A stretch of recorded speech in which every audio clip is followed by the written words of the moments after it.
She goes up against Poland's Renata Knapik-Miazga.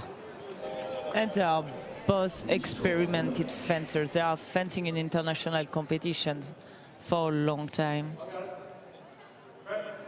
Once again, I expect this match to be also very technical. They know each other.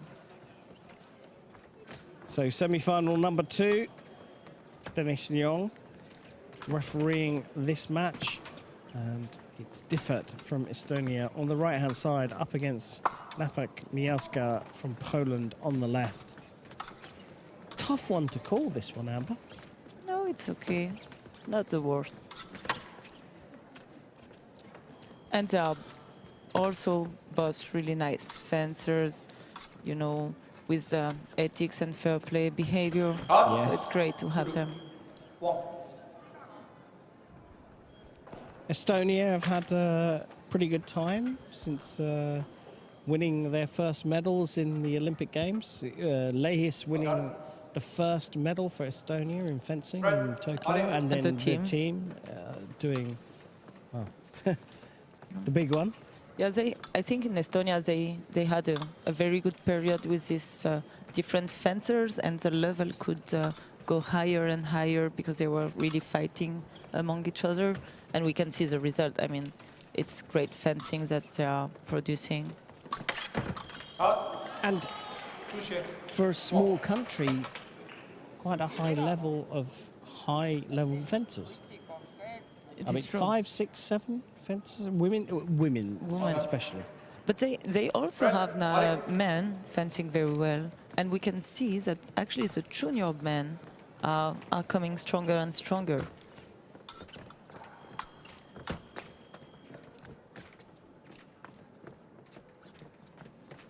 And there is clearly a difference of size that Ms. Differt has to be aware and to be careful about. So we talk about this in commentary a lot, the size of the fencers, and he's a big one. Burrell is huge, and does it actually make a big difference, or does it only make a difference to your style of fencing? No, it makes a difference, but it's not. It's kind of an advantage to be taller because, you know, your distance is not the same and the size of your arm. So it's important. But it doesn't mean that because you're tall, you're going to win. No. And we know that because a lot of fencers are not the taller one in the world, and they can still win bout, hopefully. So it does make a difference in terms of... So Fiamingo tends to fence outside a distance and then jumps in. Whereas the taller fencers, Sun, for example, the Chinese fencer, she's quite happy to stand almost at any distance. Yeah, that's true, because you still need space to be able to move your tips or your arm.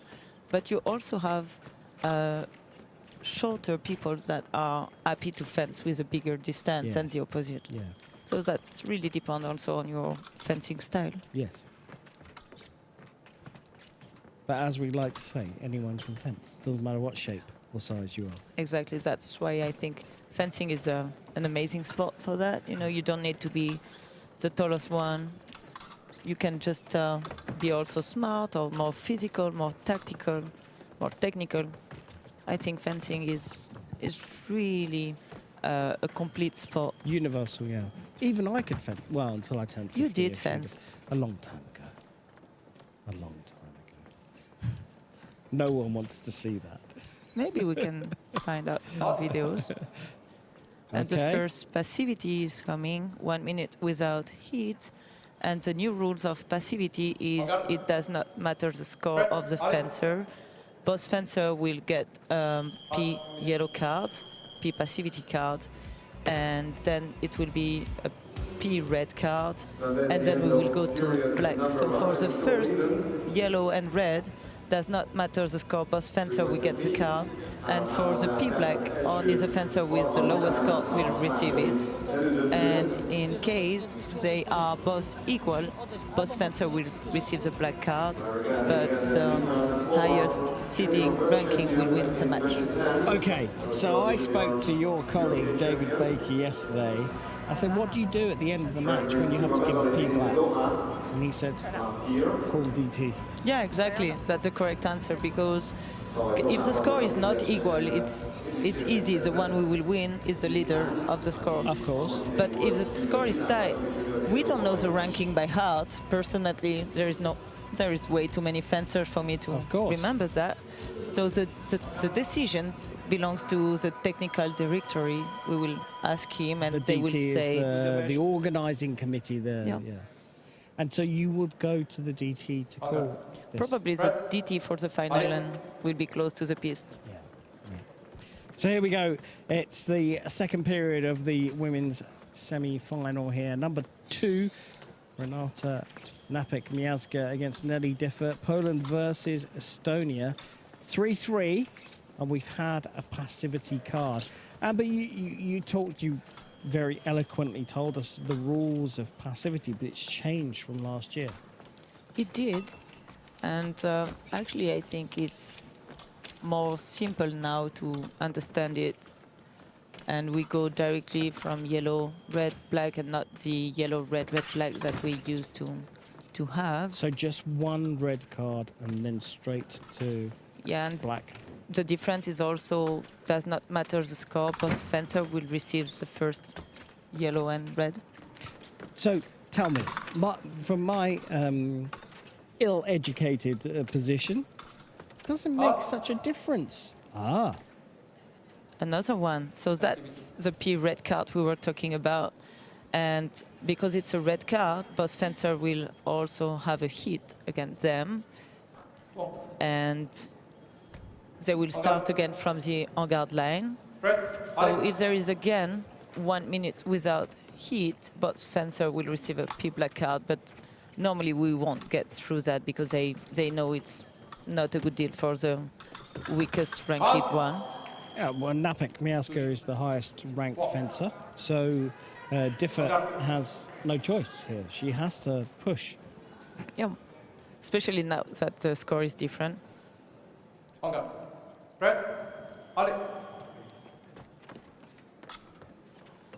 So we've finally got an intriguing situation with this penalty situation. We haven't seen it so much through the season. No, that's true.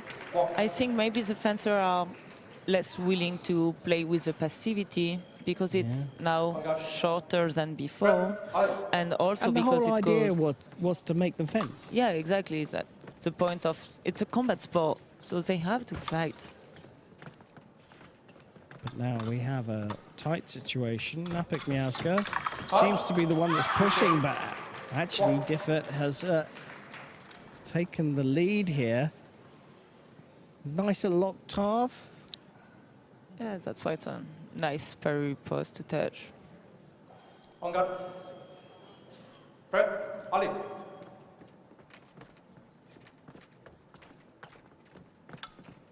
But yeah, I was going to say, doesn't it make more difference in the team competition, this new rule? I think they are less looking for the passivity, actually. But often still, at the beginning of the match, we still have this period, this 1 minute period where they are looking at each other, and often we do have passivity. Yeah. Today, I think we've seen at the beginning of fights, you get that 1 minute, they get the passivity card, and then someone tries to do something. The more experienced fencers seem to, in the last, when it gets to 51, 52 seconds, they tend to go for a hit to stop it. That really is the beginning of the match, this observation phase, and then I think now we do have a lot of fencing, more actions. Yeah, I think the idea, the concept of this stopping them from bouncing around for 3 minutes doing nothing, the idea of the rule is a good rule. And I'm not. It's effective. It Exactly. is. I'm not entirely sure how the adaptation of taking the one red card out is making a big difference, but you've told me, the other referees have told me it's making a big difference. Yeah, and also, by team, now we don't have these P-black cards that allow you to make the substitution Yeah. entering the match. It's more fair because when you had, for example, a team with 3 person and the other one with 4, you start with an advantage, and that's not normal. So here we are, second semi-final, all square here between Differt and Knapik-Miazga. Knapik-Miazga here taking on a little bit of fluid, but 7 apiece. And to be honest with you, you talked about in the first semi-final, it stayed quite central, quite in the middle. This one also. That one also, I think we had one action on the right, completely on the right of the piece, one on the left. And as we say, also very technical ladies trying to hit the closest part of the body, like hand. Yeah, trying to hit on the inside. Here we see Differt perhaps been a little bit in the shadow of Believa, Kerpu, Lehis, of course. And now on the main piece, in the podium here in Budapest. And we start again for the third period. So both fencers have this P red card, meaning that we will see more action now in the last period. Oh, I think so. And it's got to be Differt that's the one that pushes a little bit more because she's the lower ranked fencer. If we have a minute without any fencing, she's out. And, yeah, so she has this pressure, but also we can see that Knapik is not willing to give her the piece. She's pushing, but it's also tactical for her to push. And we have a double hit now. Estonian coach looking a little nervy here.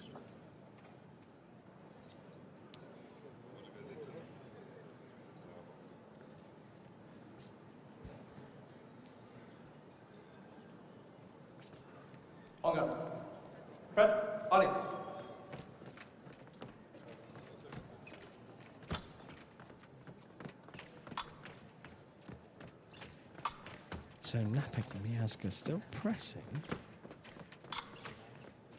It's also tactical for her because if she wants 1 minute to pass, she also has to lead with the field, even if it's really unlucky that we have 1 minute without hit. And the distance is really, really close. Yeah.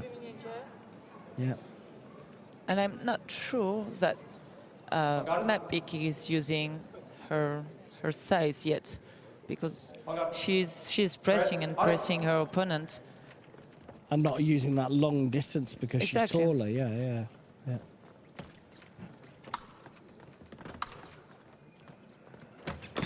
And the score is still tight. But the advantages with the pole, it's interesting because last season we saw the Polish team, the women's team, doing so well. And now So that's a nice action. And Differt is asking for video. for what? I think the referee will have to focus on the halt timing, and also is she turning back or not. Yeah. That's often a problem, with left-handed and right-handed fencers. Looked okay Because to me. if, for example, the right fencers goes on the back of the left fencer, is not the fencer turning back, it's just like the opponent going on her back. And in this case, it's not a mistake, because the mistake is really turning the back to the opponent. Yes, yeah. And sometimes can happen that your opponent is going on your back, and it's not your fault. I think the easiest. So that's a halt. That's probably for the Korakor, but let's see what's going to happen next. Korakor is what? Korakor is the main part of the body touching the other main part of the body. Sometimes for, very tiny contact, like knees to knees, we don't say halt. But if your chest goes to chest, you Yeah, stop the fight. we must say halt, but it's literally the halt of the referee that stops the bout and not the contact. So on this action, referees, Leon say just halt on a good timing, you know, with the contact. That's why the hit was not given. And Miss Knapik is leading by 2 right now. Nice little hit as well. Nice little circular cease flick to the wrist. For those in the know, for those in the vernacular, the circular movement of the blade and the flick over the top. Ooh. Too far? It's never too far, you know. It looks too far from me. Oh, I saw the score. She's attacked with Octave, a big blade movement. And That's true. I thought you meant the score because we could see in the last match that the score is never, the match is never over until the end. no, but in the final minute, 3 hits in epee is huge. It's huge, but we know it's possible. 4 is even worse. That's true, but 48 seconds is still very long. But once again, she has to avoid the double, so it's really hard. Yeah. But we saw her come back from 14-11 in the last semi-final, and now 13-10. You will be happy with a comeback again, huh? I think I might be. Yeah. Impartially. I'm not Of course, that's supporting just for one the or the other. tension. Yeah, yeah.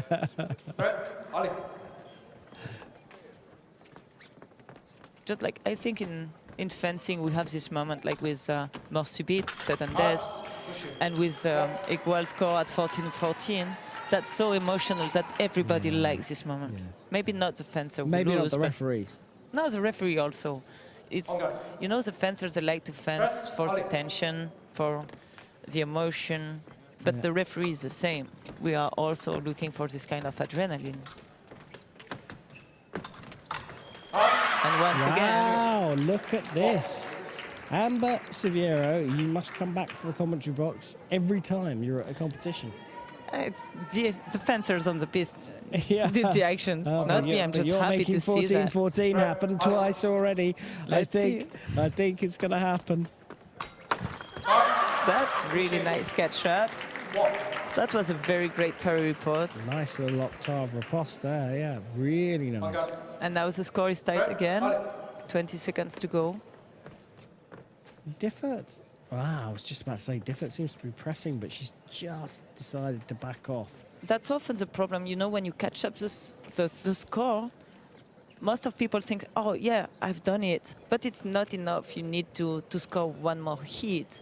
That's why I really appreciate the end of the match of Kuhn, because she equalized, but she went for it. She pushed, yeah. It's interesting, isn't it, that if you're 4 or 5 hits behind and you get level, and then you decide, oh, okay, that's fine, I'm finished now. And that's a common mistake. So the priority is on the left side. They do have 1 minute to score. The first one scoring is going to win. And no score? And no score means that Knapik's going to win. But right now it's a double hit. It does not count, of course, because it is a priority minute.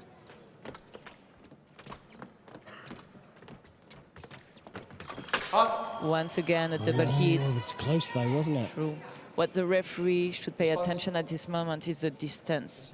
And that's exactly what he asked the fencer for, because it's a tricky moment. So they are not starting at 4 meters away, because that's only at the beginning of the match. But you really want them to not be able to touch the point at the beginning of the match. 4-4-4. They're both going for it, aren't they?